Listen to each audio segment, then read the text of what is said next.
considero que del conocimiento debe de ser como suficiente. Sí, Jimena, buenos días, se ve bien. Buenos días, súper. Bueno, buenos días. Ay, no sé qué pasa. Me preguntaron que si necesitaba micrófono. ¿Ustedes qué creen? No, con ese café que se tomó yo ya.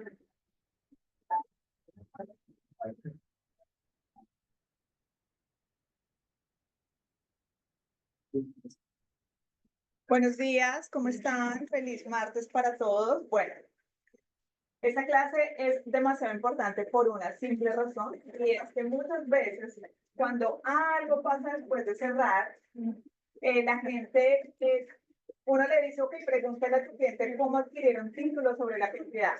Y yo diría que el 90% de los agentes nunca saben eso, ¿ok? Así que, como siempre les digo, bueno, antes de arrancar, quiero darle la bienvenida a las personas nuevas que se están viendo en nuestro grupo, gente que viene de California, bienvenida a México. También recordarles varias cosas, ¿no? Una, los entrenamientos no son negociables.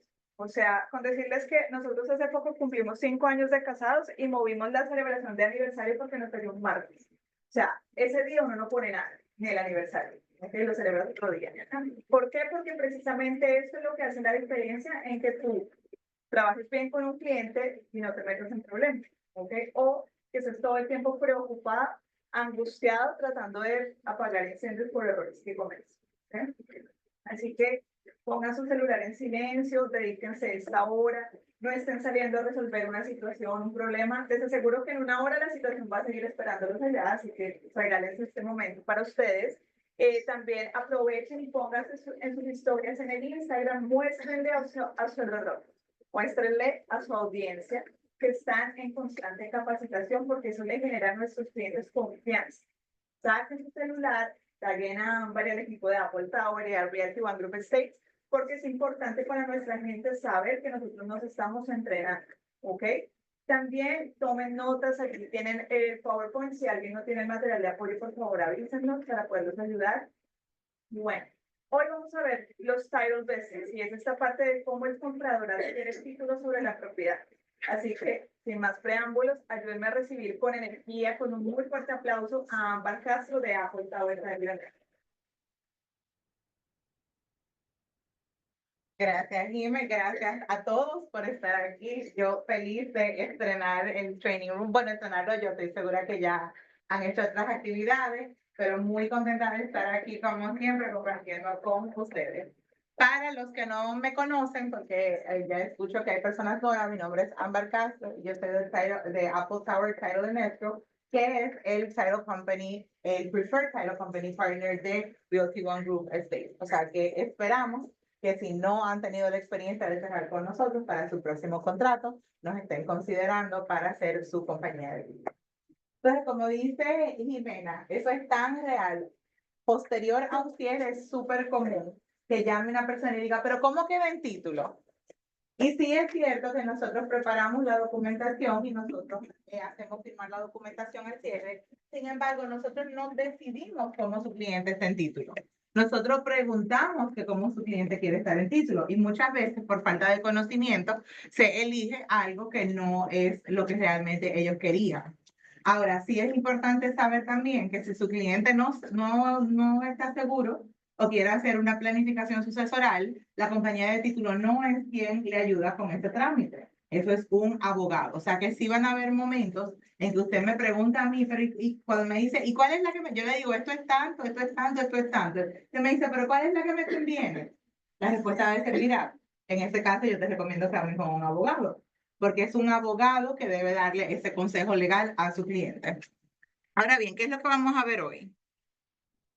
Precisamente este es tanto, este es tanto y este es tanto. Vamos a hablar de los diferentes tipos, pero como ya le dije, es recordándole, haciéndole el disclaimer de que esto no es una consulta legal. Lo que yo le diga aquí, por favor, no digan, Ámbar en la clase me dijo que lo que yo tenía que hacer era tal cosa. No, esto es informativo, esto es para que todos aprendamos y para que tengamos manejo de los conceptos generales para que cuando nuestro cliente nos pregunte, aunque le digamos, pero mira, esto es un buen tema para hablar con el abogado, o esto es un buen tema para hablar con no sé quién, saber tener las ideas generales de qué quieren decir. Entonces, para el día de hoy vamos a ver los más comunes, que son el sole ownership, el tenants by the entireties, el tenants in common, joint tenants with rights of survivorship. Vamos a hablar un poquito de lo que es el life estate y de los legal entities. Y vamos a entrar de una a el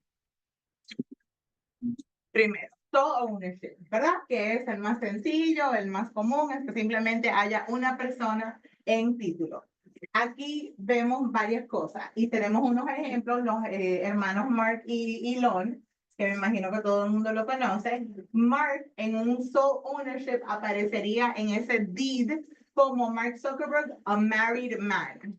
El hecho de que usted esté casado no impide que usted esté solo en un título. Y creo que son de las preguntas más comunes. Ah, pero es que está casado, tiene que estar. No tiene que estar.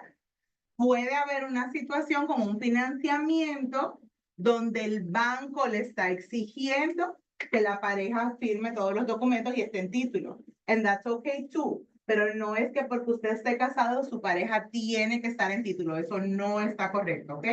Sí está perfectamente legal que una única persona salga en ese título. Ahora bien, si la persona está casada y esa propiedad es su primary home, su residencia primaria, para hacer cualquier cosa con esa propiedad, para venderla, para hipotecarla, se requiere de la firma de la pareja, ¿ok?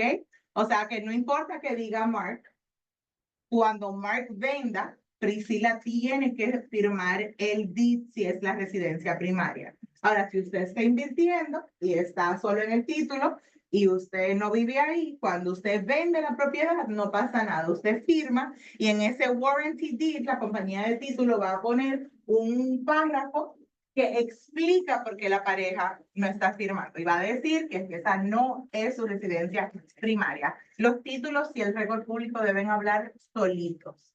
Si yo le tengo que preguntar que por qué no firmó la pareja, ahí faltó algo, porque todo debe de estar ahí. Si hay dos personas y de repente usted me está diciendo que esa propiedad es suya sola, yo le tengo que preguntar que por qué no está firmando la otra persona. Entonces, hay que la persona falleció, entonces en el récord falta un certificado de defunción registrado. O sea, el récord debe de explicarse solito. Si falta algo, pues esas son las cosas que vamos a suplir antes de firmar. Pero por ello, las preguntas, y estas son preguntas que ustedes deben hacerle a su cliente. Si usted está recibiendo un listing y ve que hay 3 personas en título, pero se está reuniendo con 2, usted debe de preguntar que dónde está la tercera persona. Y puede ser que tenga una explicación, pero puede ser que le falte una persona. Y eso es crítico. Porque si las 3 están y los 3 tienen derecho, entonces los 3 tienen que firmar el listing agreement, ¿o no? ¿Okay? O sea que es sumamente importante entender quiénes son los titulares. Y eso lo vimos hace varias clases de cómo buscar el deed en sí para ver quiénes están en el título. Porque a veces en el Property Appraiser's Office le da una información, pero no se le está dando de una manera que se entiende perfectamente quiénes firman. Vimos unos ejemplos, no sé quiénes vinieron a esta clase, donde habían como 10 nombres, pero realmente firmaba uno. Y donde había un solo nombre y donde realmente tenían que firmar 3 personas más. Entonces, si recuerdan que habían unos life estates. ¿Sí? Pues el punto es que hay que verificar, porque si usted tiene un listing que no está firmado por todos sus titulares, entonces ahí hay un tema, porque eso es un contrato incluso que es rendered invalid, porque faltó una firma. Y eso usted no quiere enterarse de eso una semana antes del cierre de que hay una firma que falta, ¿verdad que no? Y más que esa firma que falta no lo incluyeron porque él no quería vender. Y ya ahí se le va a trastornar todo el cierre, ¿ok? Si usted no está segura, y esa es una llamada que recibimos a cada rato, y está bien que la hagan, para eso estamos en su chat, nos pueden escribir, muchas veces nos preguntan, no estoy seguro, ¿quién es que me firma aquí? Claro, sus brokers también lo pueden ayudar con eso. Siempre debe de ser la primera llamada con una pregunta de cualquier tipo, debe ser su broker. Pero nosotros como su compañía de título también estamos para ayudarle, aún no sea un contrato que estemos trabajando. Cualquier consulta, un escenario, algo que esté sucediendo y no están seguros cómo lo van a manejar, nos llaman que para eso estamos. Entonces, sole ownership, como ya quedamos, va a estar el married man, that's okay. Ahora, si esa persona hipoteca la propiedad, Entonces, en la hipoteca va a decir Mark Zuckerberg, a married man, joined by his spouse, fulana de tal. Priscila no sé qué, no me acuerdo, pero está en la próxima lámina. Chan, creo que. A married man joined by, o sea, es imprescindible la firma de la persona. Y ojo, que es una también pregunta común o un comentario común. En el estado de la Florida no existen capitulaciones, acuerdos privados donde la persona no firma, que cede, que no sé de cuándo. That's not a thing. En el estado de la Florida, la pareja de la residencia primaria va a firmar punto. Si esa pareja se quiere ir a un tribunal a echar el pleito de quién es realmente el propietario, eso es otro tema. Pero usted no va a vender esa propiedad en ninguna compañía en el estado de la Florida sin la firma de la persona, ¿ok? Porque yo sé que en nuestros países hay otros tipos de figuras y uno cree que eso funciona. Igual aquí no es así. Y es un tema del estado de la Florida, es regulación del estado de la Florida que protege esa residencia primaria. Ojo, no necesariamente funciona así en todos los estados. Yo solamente le estoy hablando de la Florida, ¿ok? Prenups y todo eso, o sea, el mismo concepto. No hay un documento que tú firmas, que cedes y ya no pasa más nada y todo está bonito. No. Eso puede ser que se vea en un tribunal, que el tribunal determine que efectivamente, que no sé qué cosa. Pero también conozco casos donde ha estado una única persona y la otra persona viene al tribunal y muestra que fue quien pagó los taxes, que era quien pagaba los mortgages, y el tribunal le da el interés a la persona que no estaba en título. O sea que el título tiene que estar clarísimo cuando vayamos a cerrar, porque esos riesgos, ¿quién los toma? Y no son medibles. Nadie te puede garantizar que es verdad que cuando se vaya al tribunal todo va a estar bien. Eso es lo primero. Y lo segundo es que para ir al tribunal cuesta dinero. ¿Quién lo paga? O sea, que al cierre todo tiene que estar conforme a la regulación y ya si hay un inconveniente o un acuerdo, las partes pueden hacer cumplir su acuerdo con un tribunal y punto. Pero eso no interfiere con el procedimiento de cierre. Están demasiado callados. ¿Todo en orden? Entendiéndose todo, nada, muy claro. Listo, entonces. Entonces, bueno, ¿qué es otra cosa importante? Esto es lo que le llaman, perdón, otra cosa importante es recordar que cuando son pareja hay protecciones. O sea que si usted tiene una pareja que quiere comprar, que es su residencia primaria, realmente ellos deben comprar como husband y wife y deben de salir los dos por las protecciones. ¿Cómo? En el deed, no en el mortgage. Sí, es que siempre va a ser en el deed. El deed, el mortgage y el deed tienen que match. Es como, o sea, lo que diga, si el deed dice 2 personas, te firman 2 personas. Incluso el lender te exige que sean iguales. Y si no lo están viendo así, lo han hecho mal. Mira que en este caso, nosotros aparecemos en el deed, pero nosotros bien en el mortgage. Y cuando vendimos, Ya te entendí. Tú no estás como borrower, pero tú firmaste el documento que se llama mortgage, ¿sí o no? Que, a ver, porque está... yo dije, bueno, no sé me cobrar bonito. No tengo ninguna deuda. Claro, lo que Pero tú... sí estaba en el deed. Sí, pero te garantizo, garantizado, manito de fuego, que firmaste el mortgage, pero les cuento porque es que estamos hablando de cosas diferentes, entonces me explico. Estamos usando términos genéricos. Usamos mucho el término mortgage cuando hablamos del préstamo. Y decimos, no, es que él no está en el mortgage. Y estamos hablando de que no es un deudor, de que no es quien está aplicando al banco para el préstamo. Sin embargo, yo no estoy hablando del deudor, estoy hablando del titular de la propiedad que firma hay un documento dentro del loan package que tiene 150 páginas, ¿verdad? Dentro de ese paquete del banco donde el deudor firma todo, la nota y todo lo demás, hay un documento que se llama mortgage, que es la hipoteca. Ese documento, esas 15, 20 páginas, son las que se registran en el récord público y que le permiten al banco adjudicarse la propiedad si el deudor no paga. ¿Okay? Si el deudor no paga, el banco no le puede caer atrás a la pareja que no era deudora. Sin embargo, le quita la casa. Porque tú pierdes la casa si tu pareja no paga. Ellos no te mandan una carta y te dicen, mira, collections, pero ellos te avisan que te van a quitar la casa. Y por eso la pareja firma esa hipoteca. Pregunta. Y por eso siempre tiene que, o sea, si firmas como hombre casado, igual tiene que ir la esposa a la firma. A la firma tiene que ir la esposa porque dentro del paquete de préstamo va a firmar 2 o 3 documentos, el más importante, el que le llamamos mortgage, pero como le digo, estoy hablando del documento mortgage, no del mortgage, vamos a llamarle préstamo e hipoteca. Entonces el documento de la hipoteca, eso lo firma la pareja sí o sí, o sea, no tengo duda en mi cabeza, a menos que en el deed haya puesto que es a single person. Y no creo que es el que tú me estás diciendo que no. Entonces, si es un married person y es un primary home y no firma la pareja, esa hipoteca es inválida. Cuando el banco la vaya a querer adjudicar, no va a poder porque falta una firma. Y cuando nosotros cerramos un caso con un préstamo, la compañía de título emite un loan policy. Así como el comprador se lleva su owner's policy y yo le cubro cualquier cosa, yo también aseguro el título para el banco. Entonces, cuando el banco no puede adjudicarse la propiedad, porque a mí se me olvidó cogerle la firma a una pareja, ¿qué ustedes creen que pasa? Yo tengo que pagarle al banco la póliza, porque ellos no van a poder adjudicarse la propiedad sin la firma de la pareja. Y eso no es algo que uno puede resolver después, porque cuando te van a quitar la casa, ya no va a decir, ay, sí, ¿dónde te firmo? O sea, no va a pasar. Por eso todo tiene que hacerse bien desde el primer momento. O sea, el warranty deed es lo que se tiene que dar. Para saber quiénes son los que están Firmando.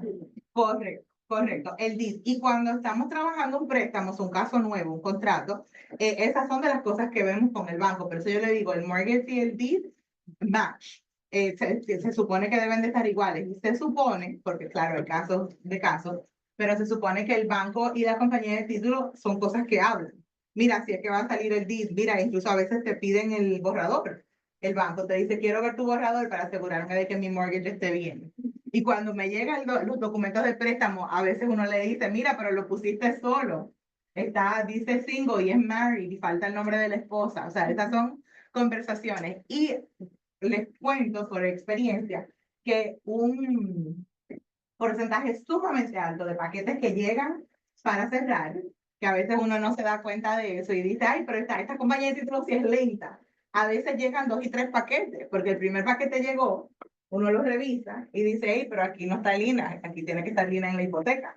¿Qué es lo que está pasando? Mira, fulanita, ay, se me pasó, ya te lo mando. Y mandan otro paquete, y después mandan otro paquete. Y en lo que llega el paquete real que va a firmar el cliente, a veces pasó un tiempo. Porque el banco, yo no me di cuenta que él estaba casado. La aplicación está mal. Él está como single en la aplicación, hay que corregir. Pasan 1000 cosas. Pero por eso es tan importante desde el inicio documentar todo bien y también llenar bien los formularios. Cuando usted nos manda un caso, nosotros le enviamos un information sheet y en el information sheet le preguntamos cosas así. Eso, claro, es para su cliente definirlo. Usted tampoco es quien decide cómo su cliente sale en título. Pero no le dice, mira, estas son las opciones para que me llenes ahí. Ahí también, por ejemplo, le pedimos el Social Security, la dirección, lo que fuera, toda la información personal que se necesita para completar un caso. ¿Se entendió? Más o menos. Chévere. Pues entonces, vamos a seguir al próximo. Entonces, sole ownership es, como dice su nombre, es único, pero no significa que el único interesado es el sole owner, porque como ya quedamos, si está casado y es residencia primaria, exacto, obligatoriamente tiene que firmar la persona. Ahora, si su cliente dice, que yo no quiero que esté, eso es bueno que ellos lo hablen. Porque como le dije, hay protecciones en Husband y Wife, que es el próximo, que posiblemente les interese y no entiendan que es algo que existe o que les puede beneficiar. No ponme solo, por lo que fuera. A veces tienen su razonamiento, pero a veces realmente no es lo que más les conviene. Y les cuento ya mismo por qué. De Priscilla Chan. Entonces, tenancy by the entireties es como le llamamos a husband y wife. ¿ok? Hay diferentes tenancies y las próximas todas tienen como tenants en el título. El tenancy by the entirety es precisamente eso, o sea, es una unión, es un entire de verdad, entero, y ellos van a ser propietarios 100% del 100%, básicamente. Y con husband y wife es el más común que conocemos de que cuando pasa uno le queda al otro, ¿verdad? Eso es como el típico. Ciertamente tienen que haber varias cosas aquí para que exista. No importa que diga husband y wife, si al momento que se firmó el deed no existía el matrimonio legal. Y eso se lo comento porque a veces dicen, bueno, pero ponlo así ya porque nos vamos a casar. Si cuando se firme el deed no hay un matrimonio, no se generaron estas protecciones, no se generó ese tenancy by the entirety. Lo hemos visto. Usted sabe que si yo le digo algo es porque ya lo hemos visto, ¿verdad? Entonces, eso no se puede. Tú puedes de repente agarrarlo como single y single, que es lo que corresponde realmente si no están casados, y luego del matrimonio, o sea, del casamiento, ya entonces hacer un quick claim para cambiarlo y entrarlo al tenancy by the entirety. Pero tiene que existir el matrimonio. Entonces, también tuvimos un caso no hace tanto, donde 3 días antes del cierre, porque se dieron cuenta, pero que las personas nunca estuvieron casadas. Entonces, la señora estaba vendiendo la casa, su pareja se había muerto, y cuando iba a firmar la documentación, que surgió el tema de que ellos nunca fueron husband y wife, realmente, entonces, ¿qué surge el tema de que ella no es la propietaria? Porque ella estaba en título, pero entonces es 50-50. ¿Ok? ¿Y a quién va al éxito? Si está, depende cómo esté el título, si está joint, tenancy, en este caso era un tenancy in common, que es sí, como 50-50. Entonces ella era propietaria de sus 50, pero el 50 de él tenía que ir a un tribunal. Entonces ustedes sabrán que ese cierre que estaba pautado para los próximos 3 días, no sucedió. No sucedió, y bueno, a veces las personas dicen, bueno, está bien, no importa, yo te doy la extensión para que resuelvan, pero en este caso se canceló. Las personas, los compradores no estaban dispuestos a esperar, porque un probate se puede demorar 2 o 3 meses, o sea, es entonces eso, y uno no sabe lo que va a pasar, porque eso de repente sería una buena idea si yo estoy segura que el heredero va a ser la misma señora y que no va a pasar nada. Pero imagínense, ahora parecen que los herederos son los 4 muchachos que no le cae bien la señora porque no es la mamá y no quieren hacerle el favor de venderla. O sea, pasa un montón de cosas. Entonces, si es una pareja, husband y wife, o sea, si están casados, de repente husband y wife es el que más le conviene. Sin embargo, también hay casos, por eso le digo que hay que conversar, porque hay parejas que me dicen, yo amo a mi pareja, lo adoro, y mientras si yo me muero, yo quiero que viva en la casa, pero yo tengo hijos de otro matrimonio, y yo quiero que sean mis hijos lo que hereden, porque él tiene hijos también de su matrimonio. Y esas son cosas válidas. Pero entonces son cosas que hay que hablar con un abogado para que se haga la documentación del lugar y cuando vaya al probate, los deseos de la persona del difunto estén claros. Porque si va a probate y hay un testamento, el probate hace lo que diga el testamento. Acuérdense que en la Florida tú le puedes dejar tus cosas al gato. Que eso no es como los países de nosotros, que no se puede desheredar. Tú no puedes donar una porción diminuta de las cosas porque los hijos son los que heredan. Eso aquí no es así. Yo se lo dejo a quien yo quiera. Al plomero, al gatico, a whoever, a mi mejor amiga, porque me dio la gana. Entonces, si hay un testamento que define qué va a pasar con mis bienes cuando yo muera, eso es lo que va a pasar. Independientemente, claro, si está husband y wife, entonces es husband y wife. Si uno de los dos muere, le pasa al otro su interés y punto. Y no hay que ir a tribunal, no hay que hacer absolutamente nada más que registrar el certificado de defunción para que el récord hable por sí solo. Ah, pero es que eran 2 personas y ahora solo es una. Ah, aquí lo encontré, es que la persona murió y ya no pasó más nada. Acá no existe que se lleva 20, 30 años viviendo con alguien que es derechos, no se presentan legal. Casa, eso es verdad. Sí, sí, ahora, tú puedes estar en el título. O sea, si tú estás con una pareja, ¿por qué no estás en el título? Si son pareja, tienen 20 años juntos, están comprando una casa, porque eso no se está poniendo en el título. Y eso lo digo porque veo eso mucho. No, no, que estés solo. ¿Pero por qué? Protege tu derecho. O sea, hoy estamos aquí, mi amorcito, y mañana nos peleamos y ya todo eso se va. O sea, uno no puede contar con eso.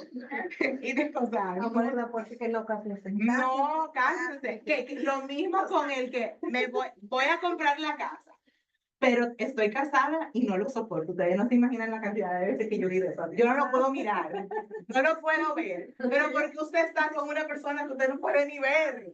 A esa persona no le diga compra, que después no pasa nada. No, a esa persona usted le dice divorcie. Y después que usted se divorcie, entonces hacemos todo lo que se necesite para que usted compre. Porque quiera o no, esa persona tiene derecho sobre esa propiedad. Y me han dicho un montón de veces, no, pero no importa, él no va a hacer nada para hacerme daño. Señor, eso nadie lo sabe. Uno quiere ver lo mejor en las personas, pero usted no puede garantizar eso nunca. Así que, les repito, acuérdense, husband y wife tiene protecciones y eso va para un lado como para el otro. Si se aman y se adoran, husband y wife tienen sus asuntos, y si no se quieren ver, acuérdense que husband y wife tienen sus asuntos. Entonces, no lo hagan. Yo he conocido a gente, he estado en transacciones donde la persona me dice, ay, es que mi agente me dijo que eso no importaba. No le digan eso a su cliente, porque eso, usted no puede garantizarle a su cliente que no va a tener un problema. Y sería súper lamentable que su cliente está trabajando como una burra, como decimos nosotros, para ganarse su chelito, para comprarse su casa, y que después el tipo, ¿verdad? Que con quien ella ya no estaba juntos, pero whatever, y quién sabe por qué se dejaron, le diga, ay, tú necesitas mi firma. Eso está súper, o sea, eso no le hagan eso a su cliente. Y le van a decir, pero yo te pregunté y tú me dijiste que no importaba. Entonces tienen que tener mucho cuidado con eso. Nosotros hemos oído muchas cosas, pero esa no nos quiere mover, tenemos que firmar separados. O sea, cómo tú vas a confiar en una persona con quien tú no puedes estar ni siquiera en una habitación? Que el día de mañana te va a decir, ay, sí, tranquila, esos $400,000 yo te los cedo porque yo soy buena gente. O sea, no se lleven de eso. No, por favor, no hagamos eso. Esto que tú estás explicando es para el homestead, para el primary home. ¿Aplica igual para una inversión? Aplica igual o sea, depende cómo esté el título, ¿verdad? Tú puedes perfectamente estar en una propiedad de inversión como husband y wife. O sea, si los dos están en el título, los dos están en el título. Ahora, lo que sí puedes hacer también es comprar sola, y como es investment, tu pareja ahí no pinta. Ahí tu pareja no pinta nada. Cuando tú vendes, tu firma sola. Cuando te pagan a ti sola. Mi pareja no tendría derechos. Teóricamente, porque recuerda que acabo de comentar que si conozco casos donde en el tribunal, donde hay un divorcio, en el tribunal la persona muestra que aunque yo no estaba en el título, yo fui que pagué el mortgage los 5 años que la tuvimos, los taxes, lo que fuera, y el tribunal le da derecho a la otra persona. Obvio, eso no pasa todos los días, pero sí lo conozco casos. Entonces, tiene que también, o sea, si es realmente inversión, no tienes de qué preocuparte. Lo que pasa es que a veces los clientes hacen cosas con ciertas intenciones, y por eso también es importante entender cuáles son las intenciones. Si su cliente está intentando evitar algo o evadir algo, muy probablemente hay un problema. Entonces, eso también hay que tener cuidado. Muchas veces tiene que ver con impuestos, que quieren evadir algún tipo de impuesto. Nosotros ninguno debemos de dar ningún tipo de consejo con ese tipo de cosas. Pero entonces ponte solo para que ellos no se metan en eso, señores. Eso no le compete, y estarían en dado caso aportando opiniones a algo mal hecho. Y ustedes no quieren hacer eso tampoco, y su broker no quiere liability en cosas raras. Así que por favor, ayúdenlo, ¿verdad? A mí me hizo unos listings hace mucho tiempo, yo creo que fue uno de los primeros listings que yo tuve, y ellos eran casados, ella compró un apartamento de inversión, luego no fue conmigo, la venta fue conmigo, yo era listing. Y el señor era el que iba y reparaba el apartamento, cada vez que algo se dañaba, él no estaba en título del esposo, era casado legalmente. Era el que iba a arreglar algo, era el que se hacía cargo de todo en la propiedad, y él con toda esa historia demostró que tenía derecho sobre esa propiedad, y en el final judgment decía que ella le tenía que dar los procesos como un 25%, ya no me acuerdo, pero ella le tuvo que dar dinero. sea, en el momento del cierre, una parte del title company lo mandó al señor que no estaba en título, era su esposo y demostró, bueno. Ahí está. Porque si cuando, dime Ignacio. ¿Qué pasa si hay una separación, pero todavía no lo ha certificado? Esto se llama married. No existe, no existe pendiente de divorcio, separado, ni nada así. Pero hay una Es- separación y tú has vendido la propiedad. Aquí se va a dividir 50-50. Se va a dividir 50-50. No, pero es que a mí, yo no soy abogado, yo no soy corte de divorcio. O sea que eso se va a hacer 50-50. Y si no quieren hacer el 50-50, tienen que entonces esperar que el tribunal determine qué va a suceder. Normalmente, y eso es un buen punto, porque también lo quiero comentar, cuando se divorcia una pareja, ustedes saben que se hace la distribución de los bienes, ¿verdad? La separación de bienes. Y la residencia primaria es una de las cosas que se va a ver. O sea, en el divorce decree, en el final judgment of dissolution of marriage, que es lo que acaba de comentar Jiménez, va a haber una lista de todo. El carro se queda con fulano, si hay niños, ahí te va a decir qué va a pasar con los niños. Entonces ahí dice la residencia primaria X, lo que sea. Normalmente se lo van a dejar a una de las dos partes, normalmente. Y va a decir que el que se queda con la propiedad tiene tantos meses, normalmente le dan entre 6 meses a un año, para refinanciar y sacar a la otra persona del mortgage, ¿ok? Eso es lo típico, pero eso lo dice el documento. Yo no lo analizo, yo no interpreto y determino, no. Yo hago cumplir lo que diga la documentación. Ahora, ¿qué pasa mucho? Que esa documentación también dice que el que no se queda con la casa le va a firmar su derecho a la otra persona. Y eso se hace mediante un quick claim deed, que dice que fulano ahora single y single se lo pasa a single el que se quedó. Y a veces tiene una nota incluso que dice que es producto de un decree. Eso no pasa a menudo. Porque la gente se divorció, ya lo que fuera, terminó, y no se hace el proceso completo y se registra el deed. Tuvimos un caso, como 15 años después del divorcio, resulta cuando se hizo la examinación de título, el señor era que se había quedado con la propiedad por el divorcio, pero nunca había firmado el quitclaim. Entonces, ¿qué ustedes entienden que salía en el título? Husband y wife. Y claro, ya no son husband y wife, pero hasta él sigue teniendo derecho sobre la propiedad. Y la señora en este caso, y más, bueno, gracias al señor, porque por eso es que la cosa hay que hacerla rápido. La señora podía haberse muerto. Y si eso hubiese pasado, señores, eso tenía que irse por un tribunal. Pero la señora se apareció, lo que como yo le digo, aproveche cuando están mi amores.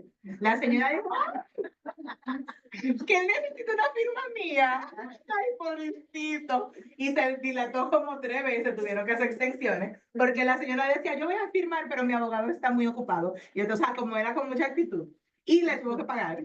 Le digo, ay, qué pena. Y el señor le dijo, ¿tú quieres que te firme? Y no me acuerdo cuánto fue que le pidió, pero el punto es que cuando uno está ahí en jaque,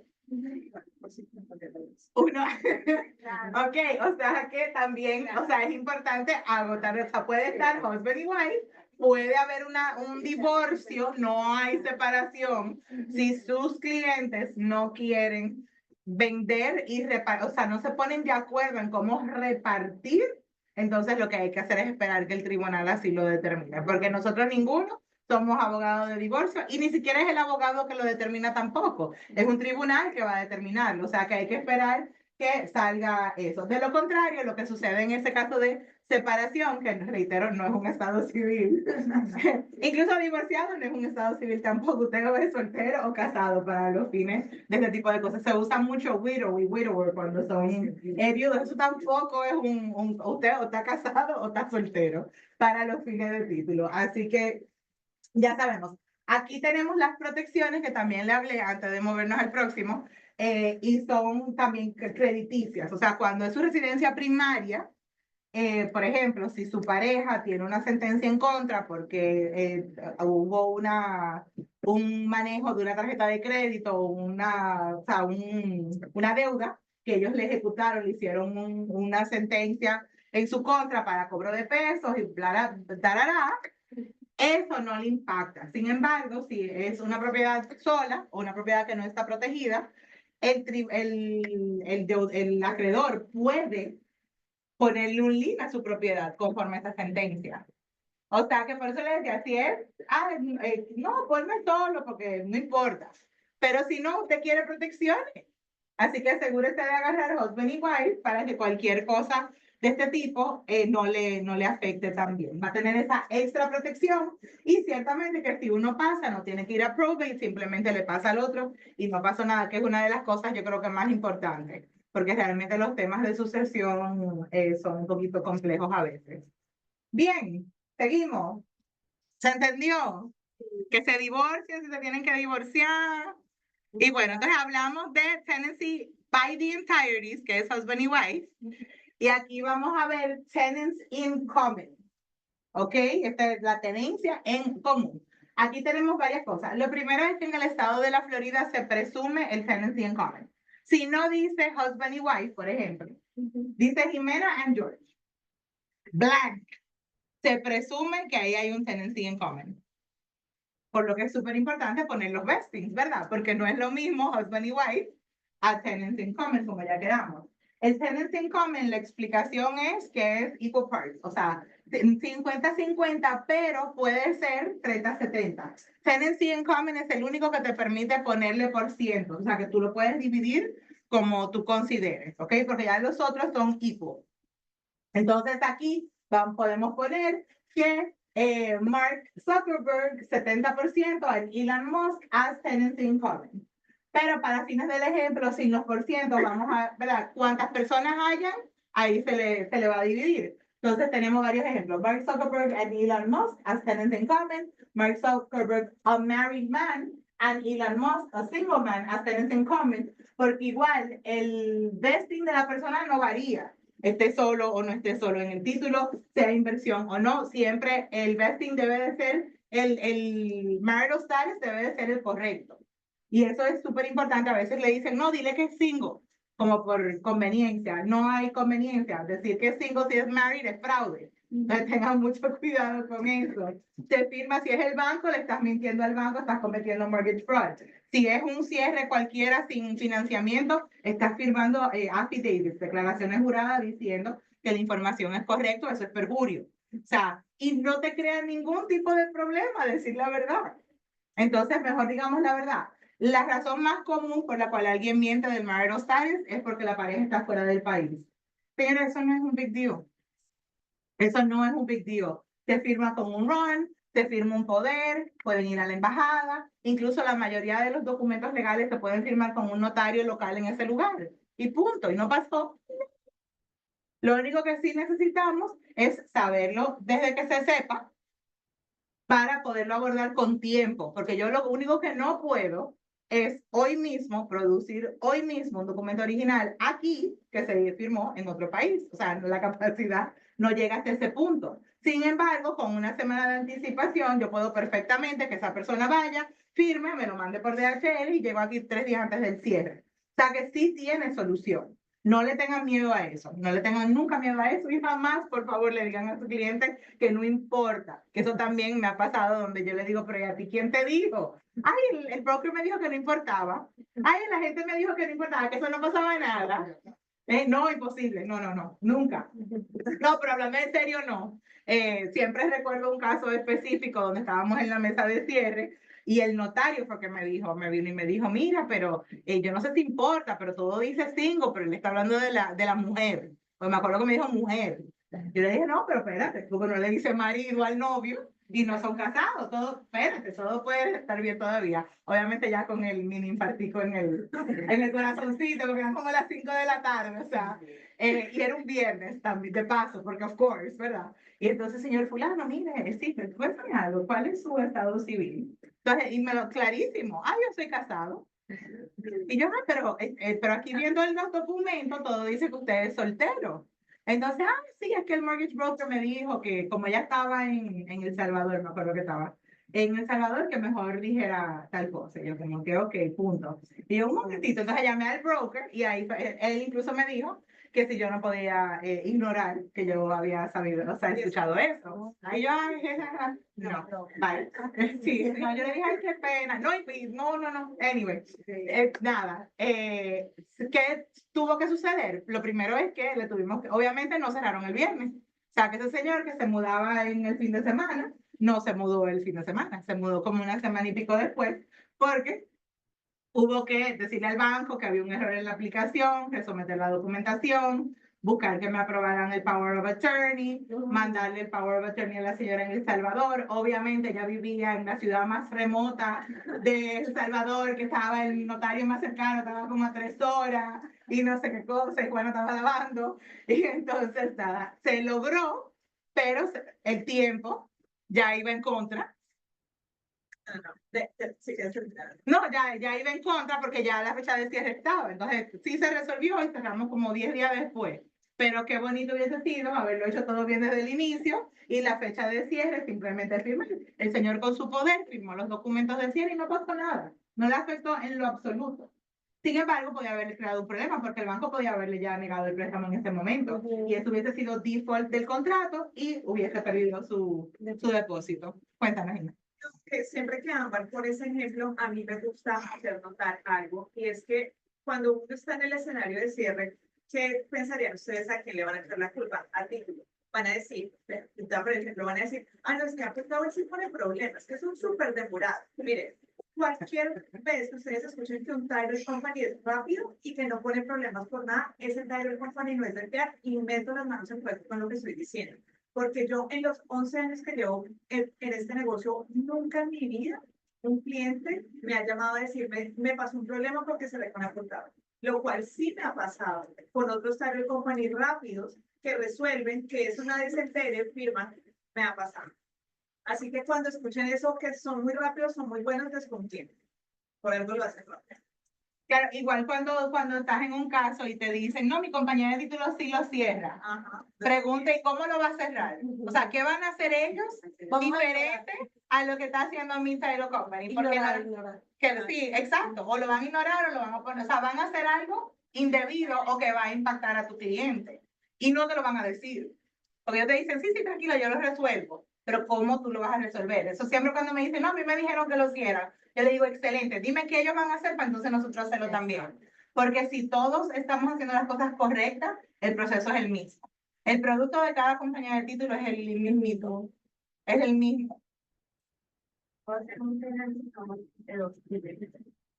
Sí. Pero no sé, O sea, porque es un 50-50 al final del día. O sea, tú no le pones, ¿sí? Un porcentaje que dice que sí se puede cambiar, es el mínimo que tiene que tener los otros. No hay ninguna estipulación que diga nada. O sea, que tú puedes poner 99 y un por ciento. Por ejemplo, porque el tenancy in common, ¿verdad? Va a ser el tema de los porcientos.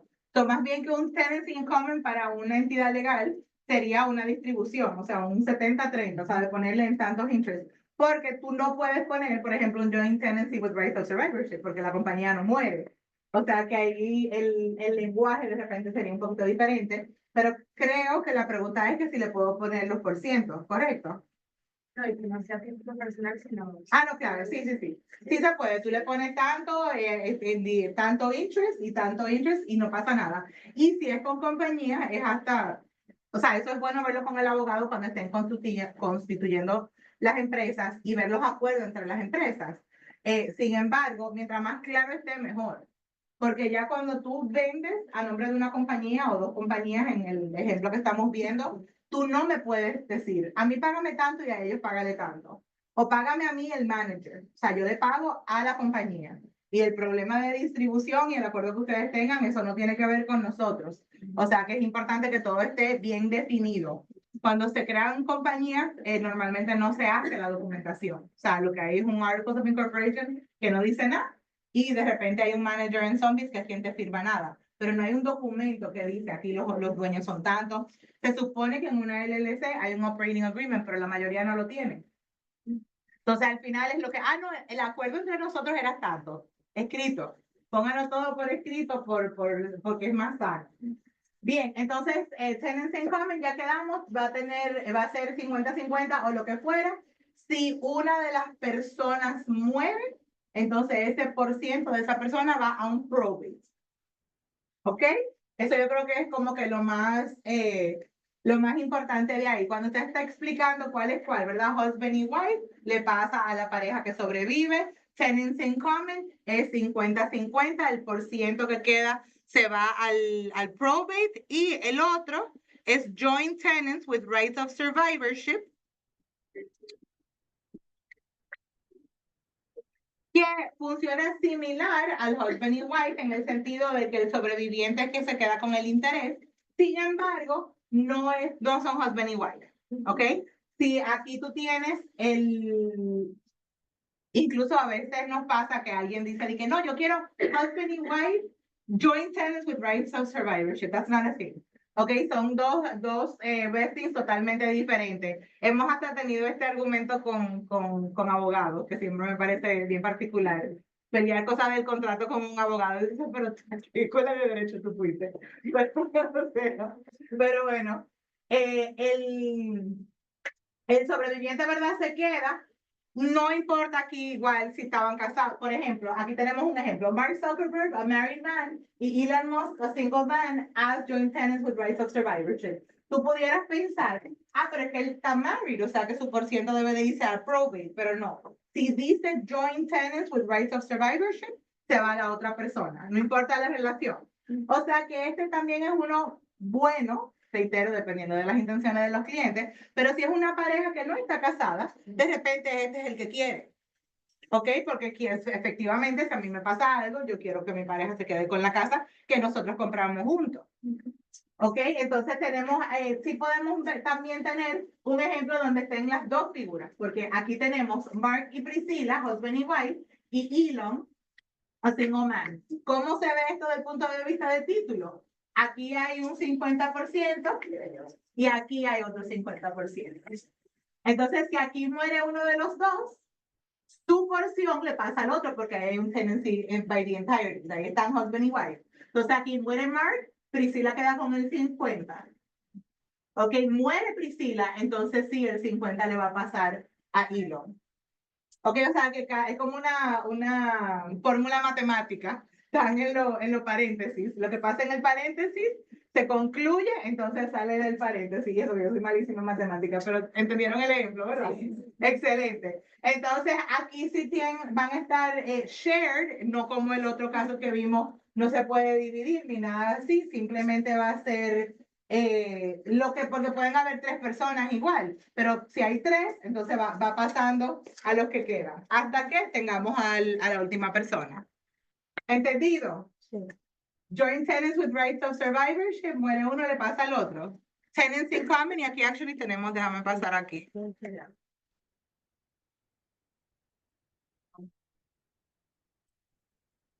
Yo digo que hace dum, dum, dum, como los muñequitos. Tenancy by the entireties or joint tenants with rights of survivorship, ¿verdad? Murió uno, le pasó al otro. Tenants in common, murió uno, le va a pasar a el probate y va a ser lo que dependa con estas personas. Y en este cuadro lo vemos todos. Aquí las grandes diferencias van a ser que en tenancy by the entireties, ya quedamos, tiene protección de los acreedores, que es una, ¿verdad?, de las más importantes. Y claro, el survivorship, en dado caso. Y tenemos survivorship también en joint tenants. Y la única como cosita diferente va a ser que en tenants in common sí puede tener unequal shares. Es el interés que las personas pongan. Entonces, son las 10:52. ¿Seguimos? Ok. Perdón, una cosita, ese cuadrito sí lo pueden imprimir, tenerlo en su día a día, porque la mayoría de realtors, tristemente, solo saben hacer videos lindos en Instagram y hacen fotos en proyectos de lucro. Y que eso no pasa en Realty Bank, o sea, dejen a los otros que hagan eso. Porque no podría pasar que un realtor profesional no tenga clarísimo este cuadro. O sea, eso deberías tú tenerlo más claro que tu número de licencia.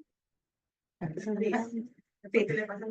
Acuérdense, si está en su handout, lo puedo mandar por el chat cuando terminemos un poquito más tarde y si sírvanse tomar las foticos. Como yo siempre digo, hay cosas que ustedes de repente no quieren entrar en una discusión profunda con su cliente, pero los conceptos generales lo tienen que tener. Ah, no, mira, si yo interesa, si es de 50-50. Ay, ¿qué le pasa? Se va al probate. Ah, pero y entonces si yo quiero, mira, como tu consulta está muy profunda, vamos a buscarte un buen abogado y les recomendamos a alguien. Pero los conceptos generales tienen que estar ahí. Y lamentablemente, eso no es una consulta de su cliente para decirle, ay, vamos a llamar al Title Company para que te diga, porque el Title Company le va a decir lo mismo que usted le está diciendo. Yo no le voy a decir cómo a ellos le conviene, yo le voy a decir, mira qué pena, pero necesitas consultar con un abogado. Así que pueden llamarme para que yo le diga eso, pero también pueden simplemente decirle con toda la seguridad del mundo, mira, eso se llama planificación sucesoral.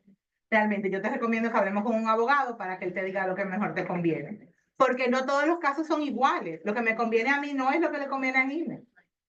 Entonces el abogado va a preguntar, ¿qué tú tienes? ¿Cuáles son tus bienes? ¿Estás casado? ¿Tienes hijos? ¿Cuál es la situación? Y todas estas cosas van a provocar un resultado diferente para cada persona. Entonces, case by case. Pregunta ya. Entonces, ¿qué pasaría en el joint tenants with right of survival? Si las dos personas, digamos, con tres, quienes estén ahí, mueren. Se caen los tres, se fueron de viaje y goodbye. ¿Qué pasó? ¿A dónde va? El último que muere va a probate. Va a probate. Y es literalmente eso, el último que muere. O sea, si hay una pareja, vamos a decirlo para verdad, y mueren, se va a mirar quién fue el último que murió, porque el primero que murió, cuando murió, o sea, aunque haya sido un minuto de diferencia, cuando murió el primero, le pasó al otro. Y cuando a los 30 segundos después murió, ese se va a probate. Pero, sí, pero fíjate, pero es una muy buena pregunta y obviamente algo que me han preguntado, o sea, que lo hemos visto antes, porque sí ha sucedido. Es una pareja que va en un viaje, en un carro, se estrellaron. ¿Y ahora qué? Claro que sí, pero es eso, quien murió de último, ese es el probate, porque sí tiene que ir a probate eventualmente. O sea, llega un punto, aún sea joint tenants, llega un punto donde queda una sola persona y esta persona muere.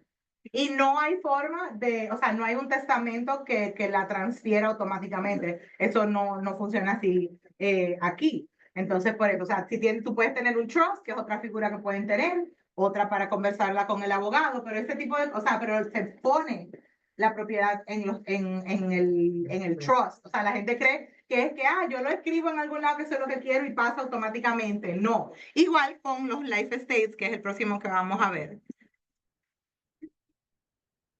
¿Ok? Y el life estate es otra figura que se utiliza mucho cuando las personas son mayores, sobre todo, pero igual se puede usar en cualquier momento. Y se usa para evitar el probate precisamente y para evitar el pago de los taxes sucesorales, pero es legal, es válido.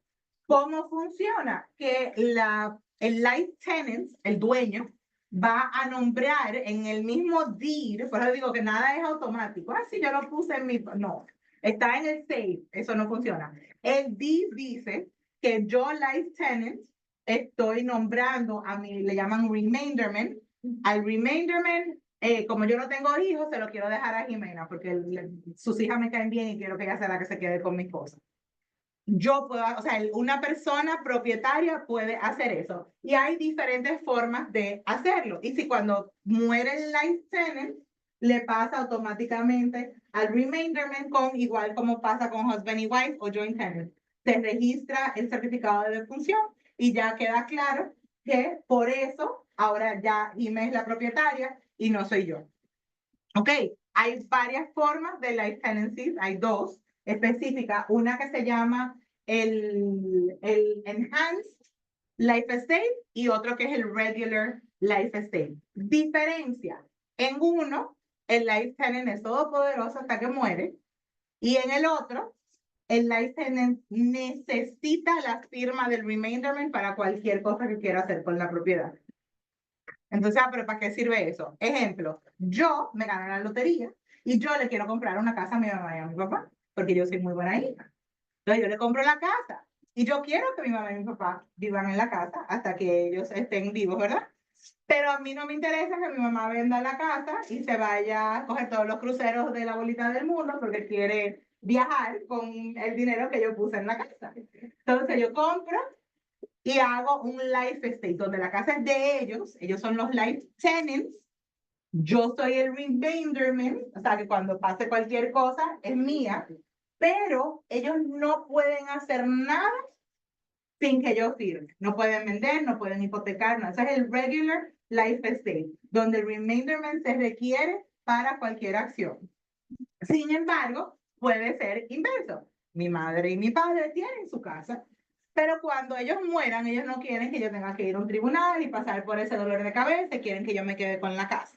Entonces ahí ellos se hace un enhanced life estate. ¿Y cuál dice eso? Que mientras ellos estén vivos, ellos hacen lo que les dé la gana, incluyendo vender, porque esa casa es de ellos, ese dinero es de ellos. Ellos pueden venderlo. Ahora, si ellos mueren, estando la propiedad en el life estate, yo registro el certificado de defunción y la casa es mía.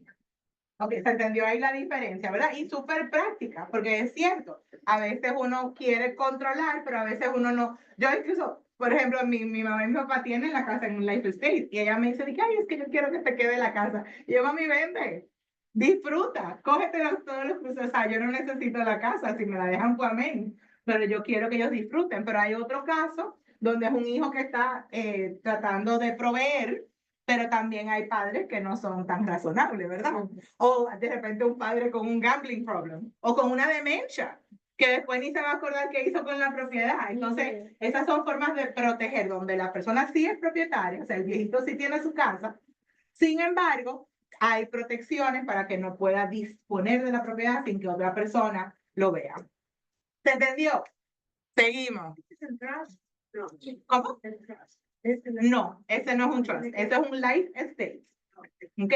Un trust es otra figura que también se puede hacer el documento con el abogado y transferir la propiedad al trust. Entonces, en el trust, uno nombra un beneficiario, un sucesor, tal, y dispone cómo uno quiere que los bienes que están en el trust se Directamente el título, el proceso es totalmente diferente. No tiene nada que ver con el título de la propiedad.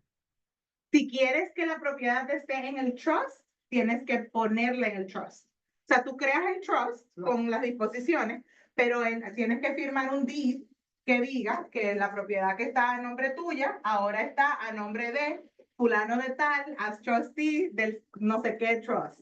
Y ese deed del trust se puede ser como la cartera de los tipos del título o tiene que ser un. Es que lo estás poniendo en un trust. ¿Cómo más lo quiere poner? ¿Cómo así? No, o sea, ¿cómo va a salir el título como está? Ámbar Castro, single woman, to Ámbar Castro as trustee of the Ámbar Castro Trust. Porque ya dice que está en el trust, no puedes ahí dividir cosas, lo estás poniendo en el trust. En el trust va a decir que si a mí me pasa algo, le pasa a tal persona, o se divide entre tantas personas, o lo que fuera. Entonces, si pasa algo con el trustee, se va al trust. Técnicamente, yo ni siquiera tengo que ver el trust si la propiedad está en un trust. Ojo, si ustedes están vendiendo una propiedad en un trust, si el trustee está definido en el documento, lo cual debe estar, ni siquiera hay que mirar el trust. O sea, fulano de plata, Ámbar Castro es la trustee, Ámbar firma todo. ¿Dónde sí se tiene que revisar el trust y ver qué dice cuando el trustee cambió? Porque cambió porque murió. O cambió porque se hicieron algún cambio, pero entonces ahí sí hay que mirar el trust para ver, porque el deed que lo pone el trust debe identificar la persona, el individuo que representa el trust claramente, porque el trust no tiene personalidad jurídica, o sea, no es como una compañía que pasa, o sea, al final del día ahí, quien es el dueño es el trustee. De lo que existe el documento que dispone qué va a pasar si faltara el trustee. Bien. Entonces, por último, legal entities, que no estamos incluyendo aquí a los trusts, porque, porque no son entidades legales como tal, o sea, no, como le digo, no tienen personalidad jurídica, eso es otro tema, pero sí es una figura legal que se puede utilizar para tener propiedades. Entonces, legal entities, hablamos hace un ratito de los LLCs, o sea, es otra forma, uno puede estar, claro, en un título a título personal, como persona física, pero hay compañías que se utilizan también, pueden ser partnerships, corps, LLCs, diferentes tipos de entidades legales. Si su cliente le dice que quiere una compañía para poner la propiedad, esa también es una buena conversación de por qué. ¿Por qué? Porque muchas veces lo que el cliente está intentando no lo va a lograr. Ejemplo, que yo no quiero que nadie sepa que eso es mío. Eso no existe. O sea, eso de que nadie sabe que tú eres el dueño de esa compañía, eso es un mito. Alguien lo sabe el banco porque tuviste que reportárselo, a lo mejor hay un documento registrado. O sea, ya no es como antes, que realmente hace 20 años tú podías tener una compañía y de verdad nadie sabía que era tuya. Pero hoy día cuando se constituyen empresas, eso es imposible, o sea, it's not a thing. Si queda alguna todavía es porque se creó hace 1000 años y no se ha logrado ver quiénes son los dueños. Pero ya la regulación no lo permite en diferentes contextos, especialmente la bancaria, y tú necesitas una cuenta. Tú necesitas una cuenta para operar tu negocio, para que yo te pague los sales proceeds, por ejemplo. Entonces ahí llega un punto donde es imposible hacerlo. Entonces conversen con su cliente por eso. Un oferta. Que yo soy extranjero, pero si eres el único que vas a estar ahí, te va a aplicar como quiera. O sea, discutan qué es lo que estamos buscando. Claro, hay razones válidas por las cuales pueden querer una compañía, pero que logren su objetivo, porque a veces agotan todos estos procesos con una intención y al final del día tienen que hacer lo que querían evitar como quiera. Entonces es bueno conversar con ellos y siempre ponerlos a conversar con un profesional del tema. Normalmente si es algo que tiene que ver con taxes, un contador lo puede ayudar, incluso los contadores crean empresas también normalmente, o claro, el abogado. Así que nada, es una forma válida. Lo único que le digo es que lo revisen. Igual la gente cree que no va a pagar unos ciertos impuestos por eso, pero eso tampoco es cierto. Tú pagas impuestos por la compañía también. Entonces asegúrense de que no estén pagando más por hacer esto que lo que iban a hacer si compraban a título personal. Bien. Entonces, ¿cuáles vimos? A ver, se entendió todo, ¿verdad? Todo ownership, tenancy by the entirety. Si alguien le pregunta ya qué significa cada cual, sabemos. ¿Sacó el Previn? No. Es verdad que no. Tenancy in common, joint tenants with rights of survivorship. Y claro, hay otras figuras, life estate, trust, compañías que se pueden utilizar para pedir sus títulos, ¿ok? Y nada, por favor, follow us. Y déjame ver cómo me porté, que me dijeron que tenía 1 hora. Pasé 5 minutos, me vas a tratar. Si tienen alguna preguntita, yo sé que tienen ahora otra presentación. Sí, tenemos un proyecto de construcción. No se parece la responsabilidad de una compañía a la responsabilidad personal. En este caso, si estás casado con alguien, No importa. Si la compañía, si está a nombre de la compañía, la propiedad se transfiere con la compañía. El hecho de que tú estés casado para tema del título no va a impactar. Lo que pudiera pasar es que cuando mueren los socios de la compañía, hay un procedimiento legal que determine que los shares, las acciones, son de fulano, de un heredero. Pero eso es totalmente aparte del tema de título como tal. O sea, cuando tú firmas como compañía, tu estado civil no me importa, ni siquiera ni te pregunto, porque no importa si estás casado o no. claro, en el caso de España, pues existe una separación de bienes. Tú heredas de una compañía, si no tienes separación de bienes, heredas lo bueno y lo malo. Claro. Sí, es que señores, las deudas se heredan. No, eso es universal. Igual que cuando te casas con Por eso lo digo. Imagínate si no tienes una separación de bienes en un matrimonio y tu compañía va a la quiebra por muchas deudas, pasa al matrimonio. Sí, No, claro. no sé si aquí no existe, ¿no? La deuda se hereda también. Aquí la diferencia con el tema de, por ejemplo, la hipoteca, ¿verdad? Murió la persona. Es que tú la heredas, si tú quieres la casa, tienes que pagar la deuda. O sea, que si la estás heredando. Lo que tú puedes decir es, no la quiero, adjudíquense la casa y no pasó nada. No, pero no me refiero a la deuda. La deuda. O las deudas. Pero se hereda aquí también. No sé, es una buena pregunta para un abogado. Creo que sí, Ignacio, pero como eso no tiene nada que ver con título, no voy a responder contundentemente. Pero porque pasa lo mismo, al final es el mismo principio. Si tú quieres quedarte con la compañía, alguien tiene que pagar a la gente que le deben. Claro. O sea, que si no, bueno, porque si en la compañía hagan una disolución, pero entiendo que porque muera la persona no desaparece la deuda. O sea, la deuda se hereda también, lo que hay que ver quién la va a heredar y quién va a tener que pagarla. Ahí está la bancarrota.